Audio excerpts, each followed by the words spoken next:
Bismillahirrahmanirrahim. Assalamualaikum warahmatullahi wabarakatuh. Alhamdulillahirabbil alamin. Allahumma sholli wa sallim wa barik ala man ismuhu sayyiduna ahidun sallallahu alaihi wasallam. Amin. Alhamdulillah, kita semua pada saat ini masih diberi kesempatan oleh Allah untuk menjalani kehidupan. Itu adalah salah satunya nikmat dari Allah yang sangat luar biasa, yang tidak bisa dibeli dengan apapun atau dihargai dengan apapun. Mari kita bersama-sama yang merasa dirinya kita ini adalah umatnya baginda Rasulullah Sallallahu Alaihi Wasallam. Ayo kita sama-sama bersolawat, persembahkan kepada baginda Rasulullah Sallallahu Alaihi Wasallam. Salatullah,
dengan kita bersolawat kepada baginda Rasulullah Sallallahu Alaihi Wasallam, Habibullah, apa yang kita bacakan semoga menjadi berkah buat kita semua. Bagi orang yang belum mendapatkan jodoh akan mendapatkan jodoh, bagi yang jomblo akan mendapatkan pasangannya, bagi orang yang lagi sedang sakit, insya Allah dengan barokahnya minal afati wa nikmah wa min hami wa min rumah di ahli badr, ya Allah, itu semoga menjadi berkah barokahnya sholawat badar. Yang sakit jadi tidak sakit, diangkat sakitnya menjadi sembuh. Dan insya Allah bagi orang-orang yang lagi kesusahan mendapatkan rezeki, semoga Allah memberikan jalan dengan barokahnya sholawat badar tadi. Fa innamal asri yusron, innamal asri yusron. itu kita akui, kita sadari yang namanya hidup pasti ada susah, ada senangnya. Fa insyaallah dengan baca sholawat badar tadi, semoga kita semua akan dibukakan pintu rezeki dan dimudahkan untuk mengais rezeki yang barokah. Amin ya rabbal alamin. Bagi orang-orang yang sedang keadaan nggak enak pemikiran, atau sedang lagi jenuh, atau lagi banyak pikiran, semoga apa yang jadi masalah di dalam otaknya, masalah semua yang sedang dihadapi itu menjadi clear, menjadi semuanya akan menjadi mudah. Amin amin ya rabbal alamin. Alhamdulillah, kali ini kita akan coba belajar bersama-sama membahas tentang menunaikan amanah. Amanah sebagai hamba Allah. Amanah adalah kepercayaan yang diberikan kepada seseorang, ataukah itu amanah dari Allah. Yang pasti kita mengambil suatu, contohnya adalah amanah dari Allah, yang mana kita dititipi tubuh kita, yang mana kita dititipi tangan kita, dimanfaatkan apa belum untuk menjadikan tangan ini bermanfaat, melakukan kebaikankah, apakah melakukan yang buruk. Itu balik lagi kepada diri kita masing-masing. Yang terutama kita diberi amanah pola pikir yang positif, dan Allah memberikan kebebasan kepada kita untuk berpikir mana yang baik dan mana yang buruk. Semuanya itu adalah amanah dari Allah dan akan dikembalikan kepada diri kita masing-masing untuk berpikir mana yang baik dan mana yang buruknya. Hati kita diberikan amanah, sebuah hati untuk menjadikan diri kita ini tentrem, adem, ayem. Karena tidak hasudnya hati kita, tidak ada rasa iri dengan harta orang lain, tidak ada rasa iri dengan sesuatu yang tidak positif. Yang ada iri dalam hal positif, yaitu kita iri karena kita tidak mau belajar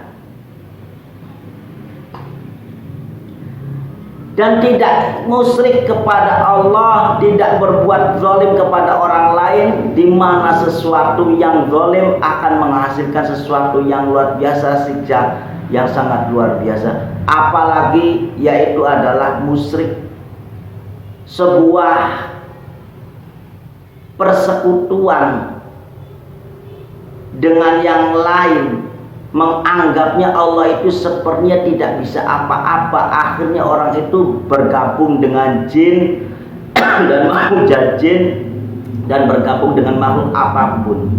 Itu sangat luar biasa. Apabila kemusyrikan itu dibawa sampai mati, maka orang itu dijamin tidak akan mendapatkan maghfirah. Maka dari itulah kita sebagai umat Islam yang mengerti tentang amanah. Amanah itu adalah amanat yang diberikan oleh Allah kepada kita sebagai umat Islam, yaitu apa yang menjadi pertanggungjawaban kita yang diberikan oleh Allah. Yang pasti adalah kita itu harus sadar dan mau menyadari Allah memberikan sesuatu itu pasti ada manfaatnya dan pasti ada hasilnya. Seperti hak-haknya Allah yang akan diberikan kepada manusia. Seperti misalnya berbagai kewajiban dalam syariat Islam. Kita sebagai umat Islam harus menjalankan ibadah sholat. Kita umat Islam sebagai umat Islam kita harus menjalankan puasa. Bagaimana kalau kita menjalankan sholat? Yaitu akan mendapatkan dosa. Tapi bagaimana kalau orang yang menjalankan sholat itu sedang sakit? Tidak masalah kalau orang sakit itu, orang yang sedang menjalankan sholat lagi sakit itu tidak bisa berdiri, maka silakan duduk. Tidak ada masalah. Kalau bagaimana kalau tidak bisa duduk, maka silakan tidur sambil dengan menggerakkan anggota tubuh kita sendiri dengan cara apapun. Bagaimana kalau tubuh kita sudah tidak bisa digerakkan, maka hanya mata yang bisa, silakan pakai isyarat mata Anda, jalankan sholat itu. Tapi bagaimana kalau mata kita sudah tidak bisa pakai isyarat, maka otomatis kita orang seperti itu atau siapapun orang itu bakal disolatin. Nah, di Islam itu enak. Tidak ada masalah sesuatu yang bikin jadi beban.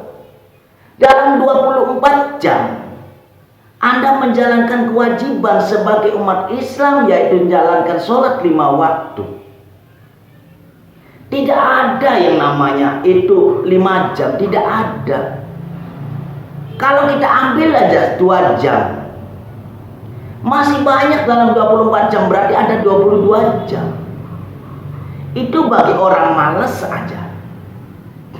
Tapi bagi orang yang tidak malas, waktu adalah untuk ibadah. Tidak mesti harus sholat saja ibadahnya.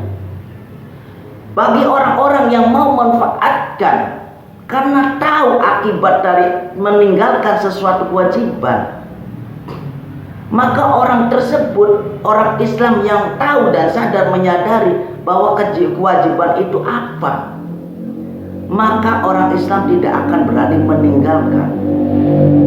Karena apa? Orang Islam yang baik tidak akan menyia-nyiakan waktu. Karena apa? Karena menganggap sholat itu bukan suatu kewajiban, tapi kebutuhan. Beda. Kebutuhan otomatis itu lebih daripada kewajiban. Kebutuhan, butuh dengan semua itu karena kita sadar apa yang kita lakukan itu akan menghasilkan sesuatu yang luar biasa. Bagi orang yang menjalankan hanya bahasanya dengan kewajiban, itu sekedar kewajiban, bisa saja kadang-kala menyepelekan waktu. Yang harusnya tepat waktu, tenanglah, waktunya zuhur masih panjang, nanti jam 2:30 sholatnya. Kenapa? Yang penting kan kita menjalankan sholat wajib. Tapi bagi orang umat Islam yang mukmin, pasti akan menjalankan dengan caranya berjamaah atau tepat waktu. Karena dianggapnya sholat 5 waktu itu adalah kebutuhan, bukan sekedar kewajiban. Dengan orang yang mengatakan kebutuhan, maka Allah pun akan memberikan sesuatu yang luar biasa. Karena menganggapnya, orang yang menganggap kewajiban itu adalah kebutuhan, maka Allah pun akan sangat senang dengan orang-orang yang tepat dan taat kepada Allah. Fa insya Allah orang yang tersebut akan diberikan sesuatu yang luar biasa. Inna Allah ya'murukum an tu'addul amanati ila ahliha. Allah memerintahkan kepada kita semua untuk menjalankan amanah, perintah menunaikan amanah dari Allah, yaitu salah satunya kewajiban, yaitu sholat 5 waktu. Kalau Anda itu pun, kalau Anda merasa dirinya Anda itu adalah hambanya Allah, merasa Anda itu diciptakan oleh Allah seperti dalam sifatnya Allah, Al-Khaliqul Bari'ul Musawwir. Allah menciptakan kita, dijadikannya seperti apa rupanya? Ya ini saya seperti manusia. Dan apabila manusia yang sadar dan mau menyadari dengan keberadaannya Allah, Allah yang Maha Kuasa, Allah yang Maha segala-galanya, maka kita akan menjalankan apa yang jadi perintahnya Allah. Tapi orang kalau yang tidak merasa takut dengan Allah dan menyepelekan Allah, maka orang itu akan selalu mengabaikan perintahnya Allah dan tidak ada rasa takut. Nanti takutnya orang yang mengabaikan atau yang menganggap Allah itu seperti biasa-biasa aja. Nanti takutnya apabila di saat sedang sakit, pas ketemunya pas lagi waktu sakit, maka disitulah ilmu memelasi berfungsi.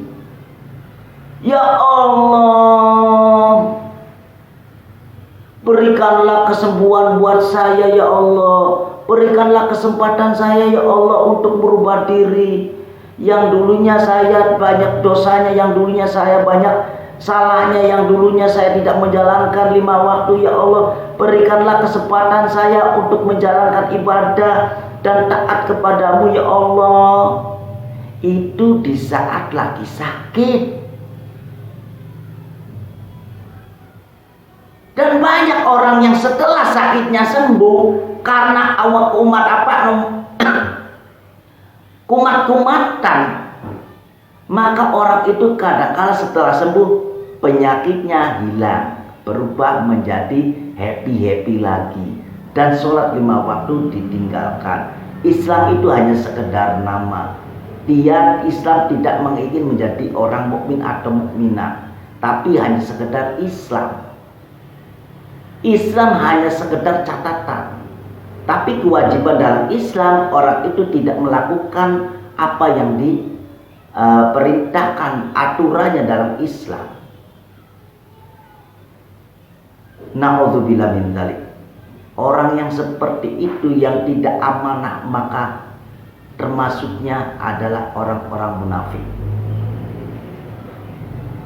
Bicaranya hanya untuk kepentingan pribadi, bicaranya hanya untuk mencari keuntungan diri. Sangat luar biasa orang yang seperti itu. Luar biasanya apa? Tidak takut sama Allah. Apa yang dilakukan oleh Anda, ketahuilah Allah itu maha tahu, Allah maha mengawasi. Al-Muhaiminu, Allah itu sifatnya mengawasi. Karena sifat latifnya Allah selalu memberi kesempatan. Lembutnya Allah memberi kesempatan bagi orang-orang yang seperti itu untuk sadar. Cepat-cepat sadar, memperbaiki diri. Tapi ingat, kalau Allah sudah murka, kamu punya harta sebanyak apapun, kamu punya tahta sebesar apapun, Anda akan hancur. Itulah Allah Maha Kuasanya. Kalau orang Islam, Allah itu memberikan azabnya secara langsung, makan neraka sepi. Kenapa? Otomatis orang nanti berbuat salah, azabnya langsung turun. Orang mau korupsi, azabnya langsung turun. Orang yang berzalim, azabnya langsung turun. Itu nanti sifat latifnya Allah. Nanti gimana? Adilnya Allah sungguh luar biasa, tidak ada bandingannya. Tidak ada yang hebat. Mau jin seperti apa, mau iblis seperti apa, tidak ada yang bisa menyaingi. Akhir kalam, wassalamualaikum warahmatullahi wabarakatuh.